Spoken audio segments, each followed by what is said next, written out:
എന്തിനാണ് ഈ കേക്ക് അത് വിതരണം ചെയ്യുന്നത്, ഈക്വൽ ആയിട്ട് ഡിവൈഡ് ചെയ്ത് അനുമോൾ എന്തിനാണ് ഇത്രയും എഫേർട്ട് എടുക്കുന്നത് എല്ലാവരിലേക്കും ഇത് എത്തിക്കാൻ വേണ്ടിയിട്ട്? ഇപ്പോഴും ഫുഡ് ആണെങ്കിലും ഇതുപോലത്തുള്ള സ്നാക്സ് ആണെങ്കിലും എന്തിനാണ് അനുമോൾ ഇതിന് മുൻകൈ എടുക്കുന്നത്? അവിടെ എന്തായാലും ഒരു അടി പൊട്ടും എന്നുള്ളത് അനുമോൾക്കും അറിയാം. സോ അത് അനുമോളുടെ ഗെയിമാണ്, സ്ട്രാറ്റജിയാണ്. ബിഗ് ബോസ് ഹൗസിനകത്ത് വന്ന് മാറിയിരിക്കേണ്ട കാര്യം അനുമോൾക്കില്ല. അതുകൊണ്ട് തന്നെ അനുമോൾ അത് ചെയ്തോട്ടെ. അനുമോൾ അത് ചെയ്യുന്നില്ല, വേറൊരാൾക്ക് ചെയ്യാൻ അവസരം കിട്ടുകയാണെന്നുണ്ടെങ്കിൽ അത് അവരുടെ കഴിവാണ്. ഇതിപ്പോൾ അനുമോളുടെ കഴിവാണ്. ഇത് ആദ്യം തന്നെ ഞാൻ പറഞ്ഞേക്കാം. പിന്നെ ഞാനിത് അടുത്ത ഒരിതായിട്ട് ഞാൻ പറയാൻ വരുന്നത് അനുമോളുടെ ഗെയിമിനെ കുറിച്ചല്ല, പകരം നമ്മുടെ മനുഷ്യർ എന്ന് പറയുന്നത് ഈ പറയുന്ന രൂപാന്തരപ്പെട്ട് വന്നിട്ടുള്ള ആൾക്കാർ തന്നെയാണ്. അതായത് നമുക്കൊരു എവല്യൂഷണൽ ഹിസ്റ്ററി ഉണ്ട്. അതിൽ മനുഷ്യർ എന്ന് പറയുന്നതിന്റെ അവരുടെ ഉദ്ദേശം തന്നെ ഒന്ന് പ്രത്യുൽപാദനവും മറ്റൊന്ന് അവരുടെ ജീവൻ നിലനിർത്താനുള്ള ആഹാരവുമാണ്. അപ്പോൾ ബിഗ് ബോസ് എന്ന് പറയുന്നതിന്റെ ഒരു സൈക്കോളജി എന്ന് പറയുന്നത്, ഒരു മുറിക്കകത്ത് കുറച്ചധികം ആൾക്കാരെ പൂട്ടിയിട്ട് കഴിഞ്ഞാൽ അവരുടെ റിയൽ ആയിട്ടുള്ള സ്വഭാവം പുറത്തു വരിക എന്നുള്ളതാണ്. മറ്റൊരു കാര്യത്തെക്കുറിച്ചും സംസാരിക്കാതെ അവർ അതിനകത്ത് ആ പഴയ ആദിമ മനുഷ്യരായിട്ട് അവർ മാറുമെന്നും ആ ഒരു പരിണാമം എന്ന് പറയുന്നതിന്റെ തുടക്കത്തിലേക്ക് അവർ പോകുമെന്നുമുള്ള ഒരു സൈക്കോളജി ഇതിനകത്തുണ്ട്. പക്ഷെ ആ സൈക്കോളജിയിലേക്ക് എത്തിക്കാൻ ഈ മലയാളം ബിഗ് ബോസിനൊക്കെ എത്രത്തോളം സാധിക്കുന്നുണ്ടെന്ന് എനിക്ക് അറിയത്തില്ല. ഇതുമായിട്ട് റിലേറ്റ് ചെയ്ത് പറയുകയാണെങ്കിൽ, ജല്ലിക്കെട്ട് സിനിമ ഇറങ്ങിയ സമയത്ത് ജല്ലിക്കെട്ട് സിനിമയ്ക്കകത്ത് അവിടെ വഴക്കടിക്കുന്നത് സത്യത്തില്, അല്ലെങ്കിൽ ആ ഒരു ആൽഫ മെയിൽ എന്ന് പറയുന്ന ഒരു സ്ട്രോങ് ആയിട്ടുള്ള ഒരു ഇതിലേക്ക് വരുന്നത് തന്നെ ഒന്ന് ആ ഒരു പെണ്ണിനെ പ്രണയിക്കുന്നത് കാണിക്കണം, അവൾക്ക് മുന്നിൽ താൻ ഒരു വലിയ ഹീറോ ആണെന്ന് കാണിക്കാൻ വേണ്ടിയിട്ടാണ്. അതാണ് ഈ പ്രത്യുൽപാദനം. അതായത് ലസ്റ്റ്, ലവ് എന്നൊക്കെ പറയുന്നതിലേക്ക് എത്തിക്കുന്നത് അവിടെയാണ്. ഈ ലവ് എന്ന് പറയുന്നതിനകത്ത് തന്നെ ഈ ലസ്റ്റ് വരുന്നത് കൊണ്ട് തന്നെ തനിക്ക് പറ്റിയൊരു ഇണയെ കണ്ടെത്തുകയാണ് അവിടെ നടക്കുന്നത്. അതേപോലത്തെ രണ്ട് കാര്യങ്ങളാണ് സത്യം പറഞ്ഞാൽ മനുഷ്യർക്ക് ആവശ്യമുള്ള കാര്യങ്ങൾ. ബാക്കിയെല്ലാം നമ്മൾ ഡെവലപ്പ് ചെയ്ത് നമ്മൾ പരിണാമം കംപ്ലീറ്റിലോട്ട് പോവുകയാണ്, നമ്മൾ അപ്ഡേറ്റ് ചെയ്ത് നമ്മൾ ആ ഒരു തരത്തിലേക്ക് എത്തുകയാണ് ചെയ്യുന്നത്. അപ്പം എനിക്ക് അത്ര ഡീറ്റെയിൽഡ് ആയിട്ട് പറഞ്ഞു തരാനൊന്നും എനിക്ക് ഈ ഒരു വീഡിയോയ്ക്കകത്ത് കഴിയത്തില്ല. പക്ഷേ എവല്യൂഷൻസ്, നമ്മൾ സാപ്പിയൻസ് ഒക്കെ വായിക്കുന്ന ഒരാളെ സംബന്ധിച്ചിടത്തോളം ആ ഒരു നോളജ് ഒക്കെ ബേസിക് ആയിട്ട് തന്നെ എല്ലാവർക്കും കിട്ടും. ഇനി ബിഗ് ബോസ് ഹൗസിലേക്ക് വരികയാണെങ്കിൽ, ഇവിടെ ബിഗ് ബോസ് ഈ ഒരു സീസണിൽ 7ന്റെ പണി കൊടുത്തത് നമ്മുടെ ബേസിക് നീഡ്സ് എല്ലാം അവർ സപ്രസ് ചെയ്തു. അതായത് അവിടുത്തുള്ള ആൾക്കാർക്ക് അറിയാം, അവിടെ നിൽക്കുന്ന മത്സരാർത്ഥികൾക്ക് അറിയാം, ഫുഡ് ആയിക്കോട്ടെ, വസ്ത്രം ആയിക്കോട്ടെ, മറ്റെന്ത് ലക്ഷറി ആയിക്കോട്ടെ, അതൊക്കെ അവിടെ ഉണ്ട്. അത് താൻ നേടിയെടുക്കണം. ഈ പറയുന്ന നേടിയെടുക്കലാണ് സത്യം പറഞ്ഞാൽ ഫൈറ്റിലേക്ക് എത്തിക്കുന്നത്.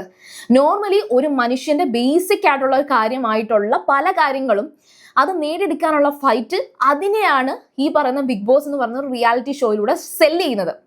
അങ്ങനെ ഒരു സൈക്കോളജി ഉള്ളത് കൊണ്ടാണ്.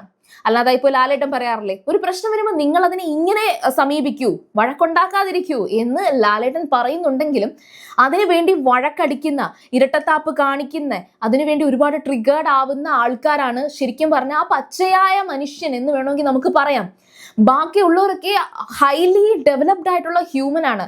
അതുകൊണ്ടാണ് അവരൊക്കെ കൺട്രോൾഡ് ആവുന്നത്. ഇപ്പം സാബുമാൻ ഈ ഒരു ബിഗ് ബോസ് സീസൺ 7 ഏറ്റവും എന്താ പറയാ, ബുദ്ധി കൊണ്ട് കളിക്കുന്ന ഒരു വ്യക്തി ഒരു പക്ഷേ സാബുമാൻ ആയിരിക്കും. കാരണം സാബുമാൻ ഈ പറയുന്ന കാര്യങ്ങളിലൊക്കെ ഭയങ്കര ലിമിറ്റാണ്. പറയുന്നത് പ്രോട്ടീൻ വേണം, എനിക്ക് പ്രോട്ടീൻ ആയിട്ടുള്ള ഈ കടല പയറൊക്കെ കൂടുതൽ തരൂ എന്നൊക്കെ ഇന്നലത്തെ എപ്പിസോഡിൽ സാബുമാൻ പറയുന്നുണ്ട്.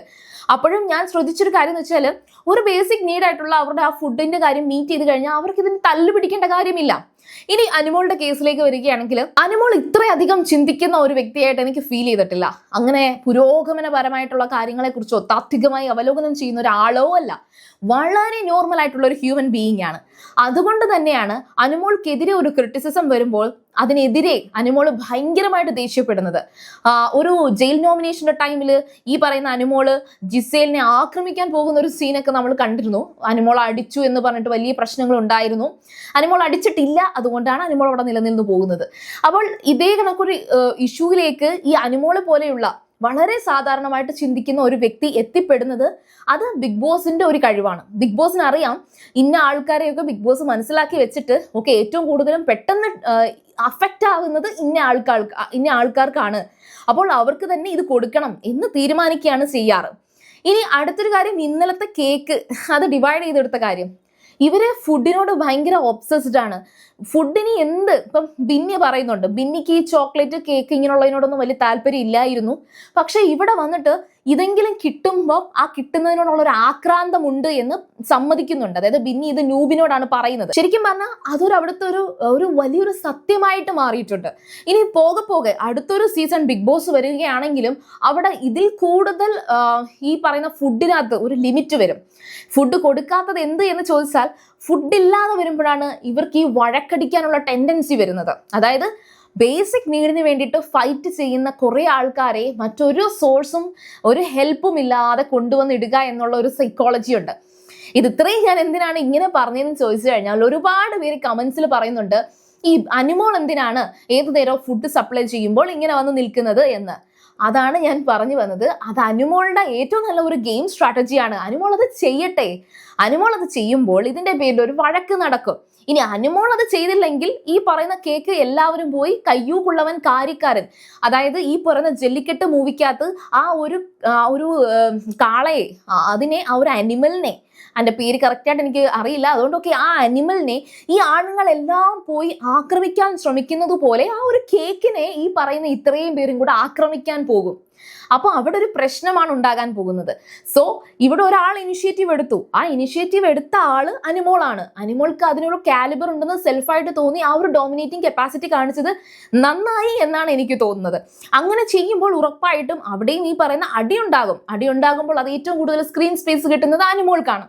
അവിടെ നമ്മൾ ഈ ചില കാര്യങ്ങളിൽ പോസിറ്റീവും നെഗറ്റീവും നമുക്ക് വേർതിരിച്ച് പറയാൻ പറ്റില്ല. അനുമോൾ അത് ചെയ്യാതിരുന്നിരുന്നുവെങ്കിൽ ഉറപ്പായിട്ടും അനുമോളുടെ പേരിൽ ഇങ്ങനൊരു പ്രശ്നം വരില്ല.